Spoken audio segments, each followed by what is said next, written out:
Berarti kalau kita sebagai orang tua gitu, kita gimana ya caranya supaya anak kita itu tidak menjadi korban bullying gitu? Tindakan apa yang harus dilakukan, Kak? Oke, tindakan pencegahan seperti itu ya, Pencegahannya, Kak iya. Anggi ya. Ya, tentunya parents memang kita perlu ya melakukan langkah pencegahan terhadap anak agar anak-anak kita tidak terjerumus ke dalam aksi perundungan tersebut, baik menjadi pelaku maupun menjadi penyintas atau korban. Nah, sebagai orang tua ada beberapa tips mungkin yang bisa aku berikan di sini. Satu, tentunya kita memberikan edukasi, penjelasan, pemahaman untuk anak mengenai apa itu bullying. Bagaimana bullying bisa terjadi, definisinya apa, jenis-jenisnya tadi gitu ya. Jadi anak-anak juga bisa membedakan, iya, apakah ini bermain atau bercanda. Dan kita juga perlu memberi informasi mengenai dampak bullying terhadap si penyintas atau si korban. Serta tidak hanya itu, kita juga bisa memberikan penjelasan gimana sih kalau kita sebagai pelaku gitu ya, orang lain tuh akan melihat diri kita seperti apa ketika kita menjadi pelaku bullying. Dengan edukasi seperti itu, tentunya bukan edukasi yang menakut-nakuti anak ya, parents ya.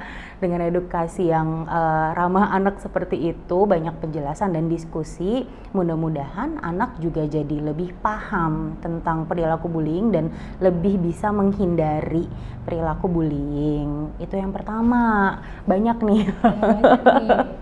Lalu yang kedua adalah tentunya membangun komunikasi yang hangat dengan anak.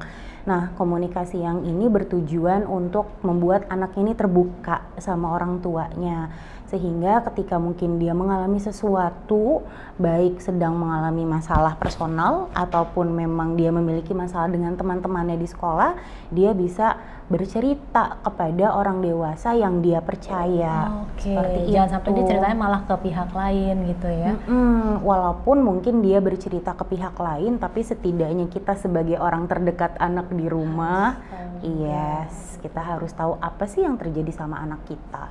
Nah, tapi Kak Anggi ya, ngomong-ngomong tentang berkomunikasi hangat nih parents sama anak, memang itu nggak bisa dilakukan tiba-tiba. Nah, iya itu aku yang mau tanya itu gitu, karena kan komunikasi anak mungkin ada yang sudah terbiasa melakukan itu gitu, tapi gimana ada juga orang tua yang memang tipenya menjaga jarak atau bagaimana ke anak, itu gimana Kak? Iya, nah itu dia memang yang seringkali menjadi masalah gitu ya parents ya. Sehingga memang komunikasi dengan anak atau kedekatan ya bersama anak itu perlu mulai dijalin sejak dini. Karena kita memang nggak bisa nih nanti tiba-tiba aja deh kalau anaknya udah sekolah gitu ya, atau anaknya udah gede aja gitu baru mulai ngajak ngobrol, pasti jadi akan lebih membutuhkan waktu yang lebih lama untuk bisa menarik kepercayaan anak kepada orang tua. Luangkan waktu setiap hari minimal di misalnya sambil makan bersama, bertanya kepada anak mengenai kesehariannya, tapi tidak hanya bertanya gimana sekolahnya, gimana nilainya gitu ya. Iya, jangan akademis terus yang ditanya. Iya, betul sekali. Tapi apa yang kamu lalui hari ini? Bagaimana perasaanmu? Apakah ada masalah atau kendala yang kamu temukan? Oke, jadi tapi kalau udah yang terlanjur memang bukan tipe yang hangat nggak apa-apa, memang itu kan butuh waktu gitu ya, tapi terus dicoba gitu ya, jangan sampai anak itu jadi risih untuk cerita atau nggak mau terbuka dengan orang tua, karena itu bisa jadi cikal bakal korban bullying ataupun dia yang membuli gitu ya. Iya, karena ketidakterbukaan tadi ya gitu. Nah, aku lanjut untuk tips pencegahan yang ketiga, yaitu menjadi model buat anak. Nah, ini penting banget ya parents ya, karena seorang anak itu sangat dekat dengan orang tuanya, jadi pasti bercermin nih kepada orang tuanya, bagaimana orang tuanya bertindak, bagaimana orang tuanya menunjukkan tata krama di depan orang lain, bagaimana orang tuanya bisa meregulasi atau mengelola emosi. Nah, kita harus memberikan panutan yang baik kepada anak gitu dari cara kita bertindak. Dan tips yang lainnya adalah kita bisa mengembangkan karakter diri positif serta kepercayaan diri pada anak dengan misalnya mengenalkan berbagai macam area minat. Karena terkadang salah satu hal yang mencetus anak kita melakukan perundungan karena aduh kok aku ngerasa tidak mampu ya dari temen aku seperti itu, sehingga mungkin dia melakukan hal yang tidak menyenangkan kepada temennya. Jadi kita juga perlu melihat, oke, kan kamu kesulitannya di mana, apa sih yang kamu inginkan.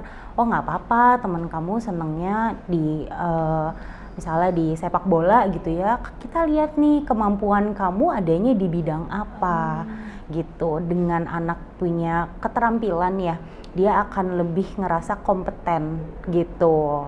Dan yang terakhir tentunya menjadi pendamping anak di dalam dunia mayanya gitu ya, menjadi teman, mengamati juga ini aplikasi apa sih yang anak gunakan, game apa yang dimainkan. Untuk mencegah yang tadi cyberbullying tadi ya. Betul sekali. Dan kita coba untuk memasuki juga tuh dunia milenialnya anak untuk mengetahui aktivitas dia di dunia sosial seperti apa. Oke, jadi orang tua tuh harus melek teknologi juga gitu. Jadi sekali-sekali bincang sama anak tentang apa sih kamu baru download aplikasi apa gitu ya. Dilihat juga, dicek gitu, jangan terlalu dilepaskan juga gitu. Karena anak masih butuh bimbingan kan untuk menggunakan teknologi aplikasi dan sebagainya itu ya. Iya, betul sekali. Dan tadi yang mengenai apa diarahkan itu mungkin juga dengan diarahkan energinya dia tersalurkan ke situ gitu ya, bukannya aduh ngisengin apa lagi nih gitu ya. Betul sekali. Oke, Jadi lebih positif dan produktif gitu ya perilakunya anak.